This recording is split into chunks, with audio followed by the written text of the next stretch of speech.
Good morning student. आज की class में हम पढ़ेंगे कुछ इम्पॉर्टेंट रिएक्शन एल्डिहाइड के। आज हम जिन रिएक्शन को डिस्कस करने जा रहे हैं उसमें आपका फर्स्ट है कैनिजारो रिएक्शन, कैनिजारो क्रिया। सेकंड आपका है स्मिथ रिएक्शन।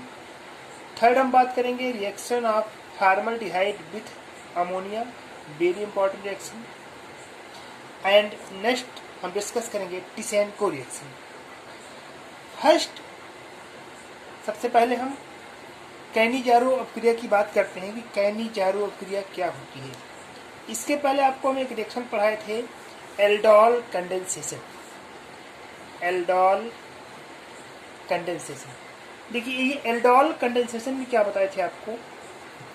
एल्डोल कंडेंसेशन में आपको बताया गया कि ऐसे एल्डिहाइड या कीटोन, ऐसे एल्डिहाइड या कीटोन जिनके पास एटलीस्ट 1 अल्फा हाइड्रोजन होता है, 1 अल्फा हाइड्रोजन होता है, वो एल्डोल कंडेंसेशन रिएक्शन देते हैं। मीन्स अगर किसी रिएक्शन में एल्डोल है, किसी एल्डिहाइड या कीटोन में अगर एल्डोल रिएक्शन होना है तो उसके लिए आवश्यक है उसके पास एटलीस्ट 1 अल्फा हाइड्रोजन हो, जिसके संबंधित आपको पिछली क्लास में हम पूरा एल्डोल कंडेंसेशन आपको डिस्कस करके बता चुके हैं। अब कंडीशन ये होती है कि जो रिएक्शन जो एल्डिहाइड या कीटोन एल्डोल कंडेंसेशन नहीं देती है, यानी कि जिनके पास अल्फा हाइड्रोजन नहीं होता है, वो किस टाइप का रिएक्शन देंगे यानी कि कंपेयर टू एल्डिहाइड। तो वहाँ पर हम एक रिएक्शन पढ़ेंगे, बहुत ही इंपॉर्टेंट रिएक्शन हमारा है Cannizzaro reaction. Means those type of aldehyde और ketone which have no alpha hydrogen in the carbon atom which gives the Cannizzaro reaction, यानी कि जिनके पास अल्फा हाइड्रोजन नहीं होगा वो आपके कैनिजारो रिएक्शन देंगे उसी कंडीशन में जिस कंडीशन में एल्डोल दे रहे थे दूसरे एल्डिहाइड। जैसे आपने पढ़ा था कि आपके पास अगर CH3 CHO है, एसिटल्डिहाइड CH3 CHO में ये जो कार्बन आपका है, ये CH3 का कार्बन, ये अल्फा कार्बन और इसके पास 3 अल्फा हाइड्रोजन है, तो ये एल्डोल देगा। ये आपका CH3 CHO ये एल्डोल देगा। लेकिन वहीं पर अगर हम बात करेंगे, जैसे आपका ये हो गया HCHO, फॉर्मल्डिहाइड, तो ये फॉर्मल्डिहाइड आपका ये एल्डोल कंडेंसेशन नहीं देगा, ये आपका देगा कैनिजारो रिएक्शन। अब कैनिजारो रिएक्शन में क्या बताएंगे आप, means A type of reaction of aldehyde which have no alpha hydrogen gives different type of molecule in presence of base। यानी कि अगर हम ऐसे एल्डिहाइड को जिनके पास अल्फा हाइड्रोजन नहीं है, उनको अगर हम क्षार की उपस्थिति में, बेस की प्रेजेंस में, कंसंट्रेट बेस की प्रेजेंस में रिएक्शन कराएंगे, तो ध्यान दीजिएगा कि यहाँ पर हम 2 मॉलिक्यूल लेंगे तो एक मॉलिक्यूल का ऑक्सीडेशन होगा, एक मॉलिक्यूल का ऑक्सीडेशन होगा और उसी प्रकार से जो दूसरा फॉर्मल्डिहाइड होगा उसका रिडक्शन होगा। Means when a mixture of such type of aldehyde like formaldehyde undergoes reaction with base, then one molecule is oxidized and second molecule is reduced। एक मॉलिक्यूल आपका ऑक्सीडेशन करेगा और दूसरा क्या करेगा, रिडक्शन करेगा। जैसे यहाँ पर फॉर्मल्डिहाइड आप जानते हैं फॉर्मल्डिहाइड है, या कहोगे फॉर्मल्डिहाइड, तो फॉर्मल्डिहाइड का एक मॉलिक्यूल अगर ये कहे कि ये ऑक्सीडाइज हो रहा है तो ऑक्सीडाइज करके ये बनाएगा क्या, आप जानते हैं कि एल्डिहाइड के ऑक्सीडेशन से एसिड बनता है, एल्डिहाइड के ऑक्सीडेशन से एसिड बनता है, तो आपको ये बन गया RCOO, यहाँ पे OK पोटेशियम है, यहाँ पे H भी आ सकता है, CO, यानी कि ये आपका एक प्रकार से कार्बोक्सिलिक ग्रुप, कार्बोक्सिलिक एसिड का ग्रुप बन रहा है, यानी कि इस मॉलिक्यूल का ऑक्सीडेशन हो रहा है और वहीं पर जो दूसरा फॉर्मल्डिहाइड है HCHO, दूसरा फॉर्मल्डिहाइड है, इसका रिडक्शन होगा और रिडक्शन के फलस्वरूप बनाएगा मेथेनॉल। आप जानते हैं कि एल्डिहाइड के रिडक्शन से मेथेनॉल बनता है, एल्डिहाइड के रिडक्शन से एल्कोहल बनता है। तो आप दो चीज जानते हैं, यानी कि एल्डिहाइड ऑक्सीडेशन के बाद एसिड बनाता है और एल्डिहाइड रिडक्शन के बाद एल्कोहल बनाता है। तो यहाँ पर कैनिजार रिएक्शन में एक ही मॉलिक्यूल का कि हाफ पार्ट का, यानी कि कह सकते हैं एक पार्ट इसका ऑक्सीडाइज होता है और सेकंड पार्ट इसका जो है रिड्यूस होता है। तो दोनों प्रोडक्ट साथ साथ बनते हैं, मीन्स ऑक्सीडाइजिंग प्रोडक्ट और रिड्यूसिंग प्रोडक्ट दोनों प्रोडक्ट साथ साथ बनती हैं। तो ये इंपॉर्टेंट रिएक्शन आपका फॉर्मल्डिहाइड, और ये कैनिजार रिएक्शन या तो फॉर्मल्डिहाइड देगा या फिर बेंजल्डिहाइड। ये आपका CH3CH2 ये कैनिजार रिएक्शन नहीं देगा। क्यों नहीं देगा? क्योंकि इसके पास अल्फा हाइड्रोजन उपस्थित है और इसके पास अल्फा हाइड्रोजन नहीं होगा। जैसे आप बात करेंगे बेंजल्डिहाइड, तो बेंजल्डिहाइड के पास भी अल्फा हाइड्रोजन नहीं है, तो अल्फा हाइड्रोजन नहीं है, तो ये भी आपका, जैसे यहाँ पे हमने देखा 2 मॉलिक्यूल ऑफ बेंजल्डिहाइड के 2 मॉलिक्यूल, कंसंट्रेट बेस ले लिए, बेस के साथ इसको गर्म किए, तो गर्म करने पर एक मॉलिक्यूल कन्वर्ट हुआ अल्कोहल में और दूसरा मॉलिक्यूल कन्वर्ट हुआ कार्बोक्सिलिक एसिड में, यानी कि बेंजीन अल्कोहल और सोडियम बेंजोएट का फॉर्मेशन ये करेगा। तो अब आपको कोई दिक्कत नहीं होनी चाहिए कि कैनिजार रिएक्शन में अल्फा हाइड्रोजन नहीं होगा। अल्फा हाइड्रोजन यानी कि ऐसे कंपाउंड जिनके पास अल्फा हाइड्रोजन नहीं है, नो अल्फा हाइड्रोजन, वो ऑक्सीडाइज होकर के और रिड्यूस होकर, दोनों एक साथ होकर के ऑक्सीडेशन और रिडक्शन करेंगे और ऑक्सीडेशन रिडक्शन के फलस्वरूप बनाएंगे मेथेनॉल और एथेनॉल, यानी कि alcohol as well as acid. यहाँ तक कोई दिक्कत नहीं। नेक्स्ट हम बात करेंगे Schmidt reaction. Schmidt SCHMIDT, D यहाँ पे साइलेंट है। स्मिथ रिएक्शन, स्मिथ रिएक्शन में सबसे पहले बताएंगे कार्बोनिल ग्रुप।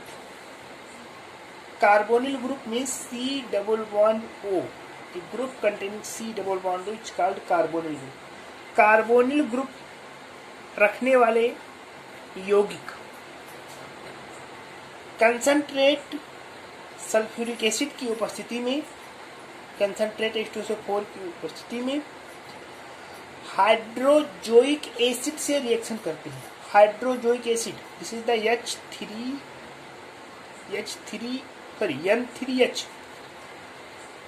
हाइड्रोजोइक एसिड आपका होता है, नोट कर लीजिए आप, N3H, ये होता है हाइड्रोजोइक एसिड।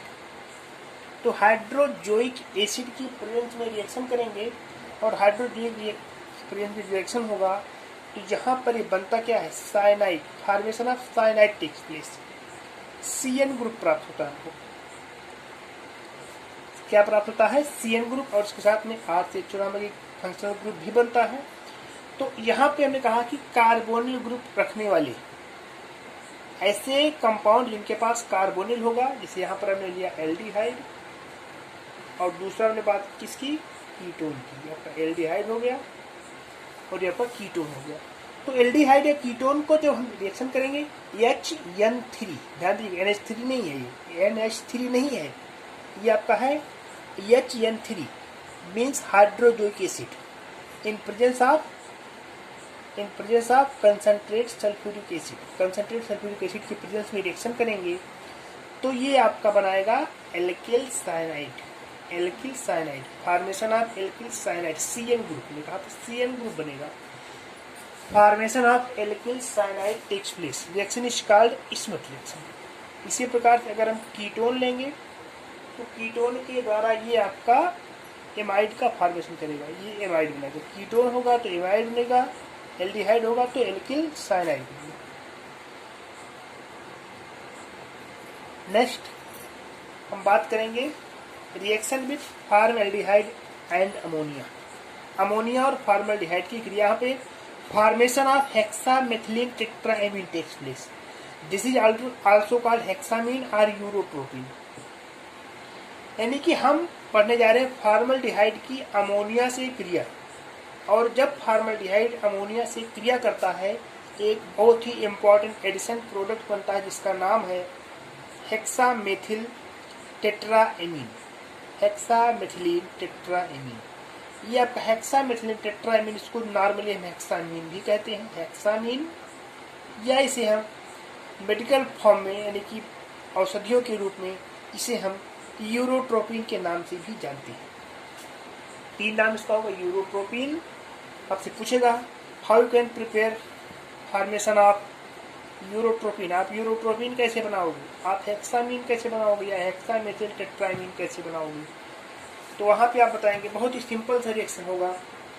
बस ये अपने नाम को लेकर के इतना फेमस है क्योंकि इसके अलग अलग नाम है। तो आप बताएंगे 6 molecule 6HCHO formaldehyde,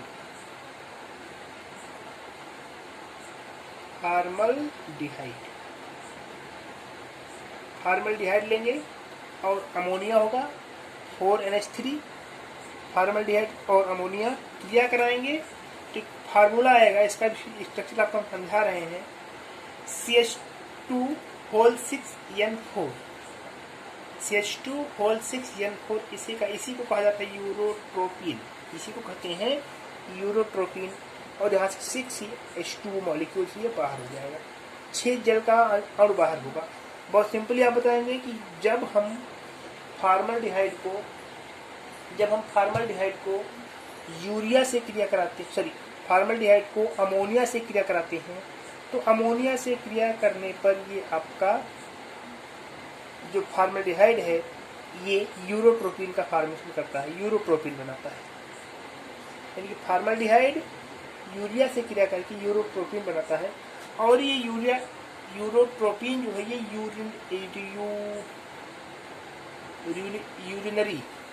urinary antiseptic के रूप में, यानी कि इसको आप कह सकते हैं यूरिन संबंधी जो विकार होते हैं, यानी कि यूरिन रिलेटेड यूरिनल डिजीज जो होती हैं उनके ट्रीटमेंट में इसका प्रयोग हम जो है यूरोट्रोपिन, इसीलिए इसको नाम दिया गया है यूरोट्रोपिन, क्योंकि ये जो है यूरिनल डिजीज में ये प्रयोग होता है एज ए एंटीसेप्टिक के रूप में,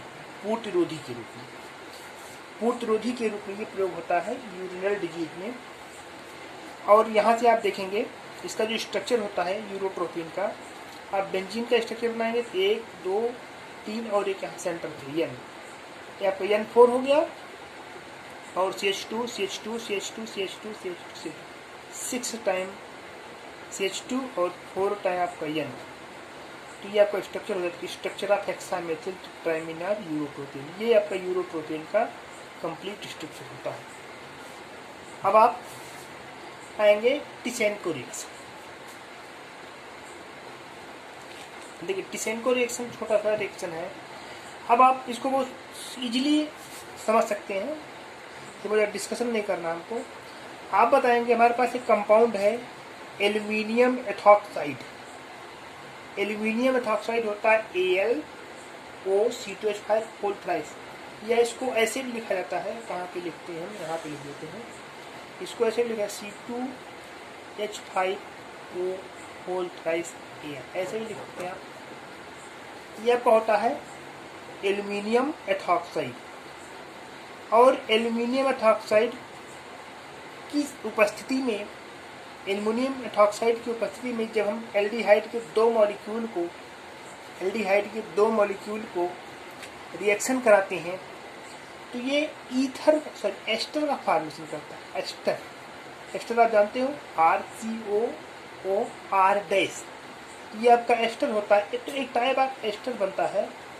तो एल्डिहाइड से डायरेक्ट एस्टर का फॉर्मेशन करने के लिए अगर आपसे कोई पूछता है कि हाउ यू कैन प्रिपेयर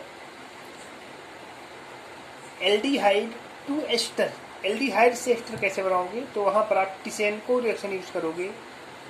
बहुत ही हायर लेवल का रिएक्शन है, बड़ी कक्षाओं में पढ़ते हैं। यहाँ पर इसको मेंशन कर दिया। तो ये आपका होगा एल्यूमिनियम ट्राइऑक्साइड की उपस्थिति में, इसको हम सीधे क्रिया कराएंगे 2 मॉलिक्यूल लेकर के, और 2 मॉलिक्यूल के साथ ये आपका जो है एल्डिहाइड को कन्वर्ट कर देगा एस्टर में। तो हम इस द्वारा एल्डिहाइड से एस्टर का फॉर्मेशन कर सकते हैं। तो इस साथ बहुत ही कम समय में ये 4 इंपॉर्टेंट रिएक्शन की बात की। इन सभी रिएक्शन को आप तैयार करेंगे और एक अच्छा सा नोट्स पर तैयार करेंगे। धन्यवाद।